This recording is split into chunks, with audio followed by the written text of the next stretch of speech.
FBR का जो tax collection revenue था लास्ट ईयर में वो अपने टारगेट से भी एक्सीड कर गया था। तो लेकिन इस साल वो एक एंटिसिपेट ये कर रहे हैं कि due to several reasons, unexpected reasons, अगर शॉर्टफॉल हो जाए तो उस हवाले से उन्होंने एक अपना प्लान IMF को भी दिया है, जिसमें ये बताया है कि वो इस जो शॉर्टफॉल एंटिसिपेटेड है उसको कवर करने के लिए हर माह 18 अरब रुपए का एक्स्ट्रा टैक्स लगाएंगे। बिल्कुल, जो बिल्कुल डायरेक्टली जो टैक्स है डायरेक्ट ये जो इफेक्ट करेगा मैसेज को करेगा।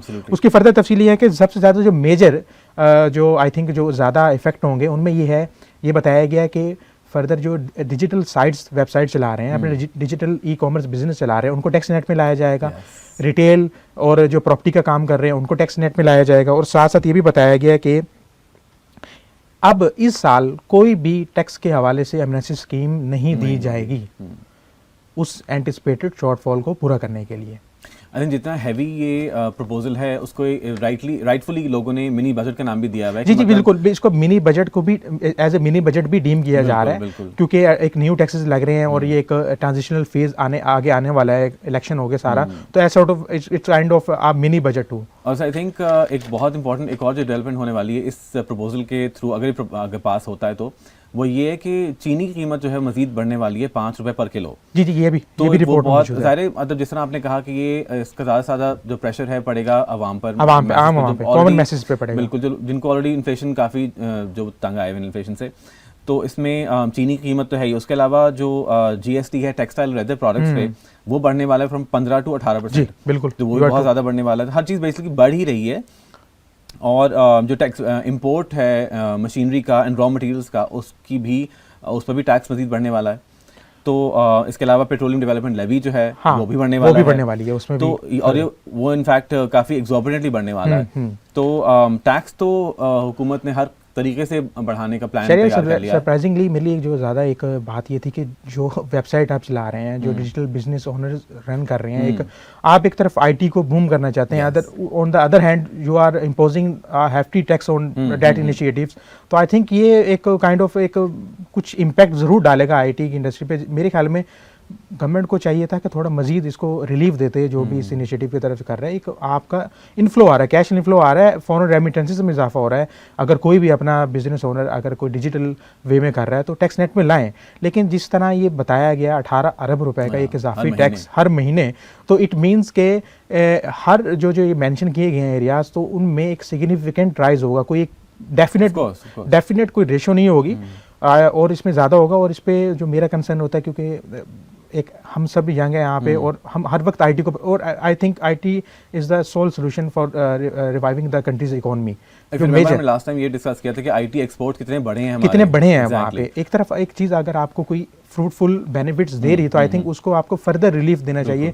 ये नहीं कि आप उस पर फर्दर कोई ऐसी कोई रिस्ट्रिक्शन लगा दें कि जो उसमें मौजूद वहाँ पे हमारी यूथ है या कोई भी है, किसी भी एज ग्रुप का है, वो इफेक्ट ना हो, वो डिस्करेज ना हो। उससे होगा क्या, जो मुझे लग रहा है कि मतलब जो जितने भी फ्रीलांसर्स हैं, जितने लोग भी इस डिजिटल प्लेटफॉर्म्स में एंटर किए डिजिटल मार्केट में, वो ऐसा विड्रॉ ना करना शुरू हो जाए। वो देखें ना, आपने एक बड़ी मुश्किल से अपनी यूथ को, अपने जो एक स्पेसिफिक स्टार्ट ऑफ सोसाइटी था, उसको इनकरेज किया कि आप जो एक करंट जो नीड है उसकी तरफ आएँ, उसको आप एम्ब्रेस करें।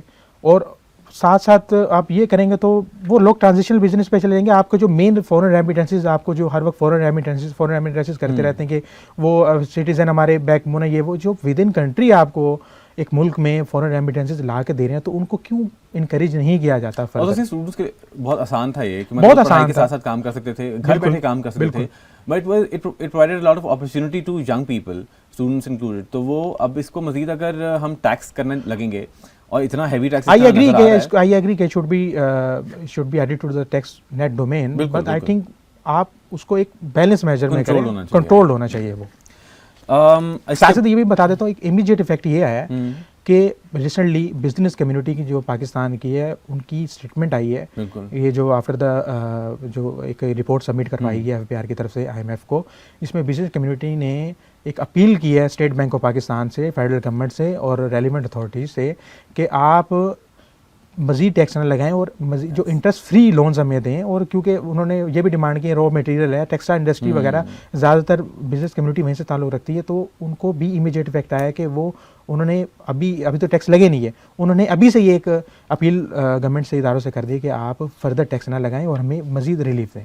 आई थिंक उन्होंने एक और चीज़ ये भी कही कि जो इंटरेस्ट रेट है स्टेट बैंक का वो कम किया जाए, क्योंकि वो कह रहे हैं कि जी 25 से 26% जो इंटरेस्ट रेट है उस पर cost of doing business generally बहुत हाई है, बहुत हाई है। एंड इस रेट के ऊपर वो बैंक से उनके लिए बोरो करना मुश्किल हो रहा है, जिसकी वजह से ऑब्वियसली वो उनका जो उनके लिए इन्फ्लेशन है, इन्फ्लेशनरी प्रेशर्स जो है उनके ऊपर वो मज़ीद बढ़ रहे हैं, and they are unable to produce, जिसकी वजह से एक्सपोर्ट्स भी हमारे हर्ट हो रहे हैं।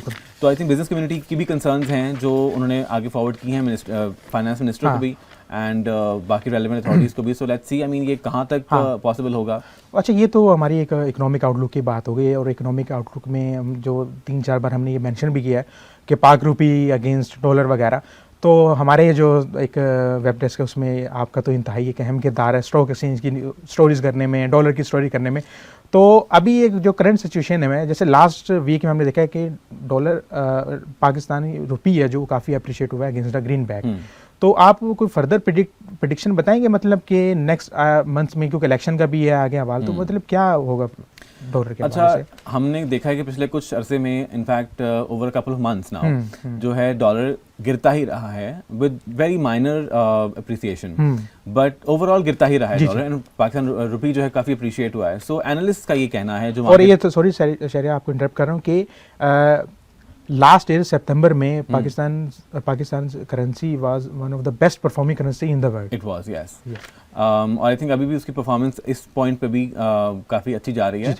तो मैं बता रहा था कि ट्रेड एनालिस्ट ने जो मार्केट को देख रहे हैं, उन्होंने ये प्रेडिक्ट किया है कि जी अंटिल इलेक्शंस जो 8 फरवरी को फिलहाल तो होने वाले हैं, उन तक ये जो है डॉलर की कीमत पाकिस्तान रुपी के मुकाबले में 280 रुपये के आसपास ही रहेगी, ना बहुत कम होगी ना बहुत ज़्यादा होगी।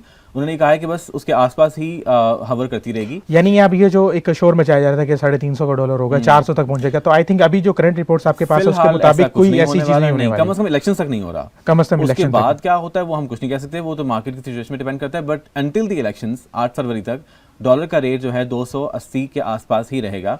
एंड उसमें सारे कंट्रीब्यूटिंग फैक्टर ये भी है कि जो पाकिस्तान ईरान के ताल्लुकात हैं वो बेहतर हो रहे हैं। उन जब ये कशीदगी शुरू हुई थी लास्ट वीक, तो हर जगह पाक ईरान अटैक ट्रेंडिंग कर रहा था, और लास्ट वीक तो वही अपने को पाया फर्क पड़ा था। बिल्कुल। तो और आई थिंक स्टॉक एक्सचेंज के जो पॉइंट्स थे वो भी सिग्निफिकेंट ड्रॉप हुए थे जिस दिन अटैक हुआ था, ने बहुत इफेक्ट किया था इस चीज़ को।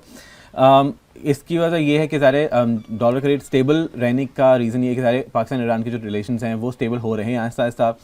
आई थिंक वो जो डिप्लोमेटिक टाइज वो भी दोबारा रिवाइव हो चुकी है, नॉर्मल हो चुकी है। बिल्कुल, गवर्नमेंट ने डिसाइड किया। उसके अलावा आपको पता ही होगा, हमने लास्ट टाइम भी डिस्कस किया था कि आईएमएफ से हमें वो लोन का इंस्टॉलमेंट मिली है 700 मिलियन की। उसके अलावा यूएई ने जो लोन रोल ओवर किया है $2 बिलियन का, तो आई थिंक मेजर कंट्रीब्यूटर थे जिसकी वजह से आप कंट्रीब्यूटर्स यही हैं, जिसकी वजह से आप कह रहे हैं कि ये जो डॉलर स्टडी रहेगा एट 280 तक। बिल्कुल, आई मीन राइट नाउ जो फ्राइडे को डॉलर क्लोज हुआ था, मार्केट क्लोज हुई थी, वो 279.9 पे हुई थी। ओके।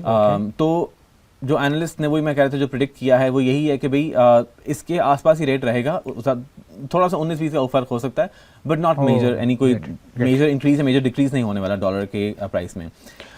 डॉलर के हवाले से एक और चीज़ है कि डॉलर खाली हमारे पास ही बेचारा नहीं पिट रहा, डॉलर वर्ल्ड वाइड भी डॉलर की उस पर वैल्यू पे इफेक्ट हो रहा है।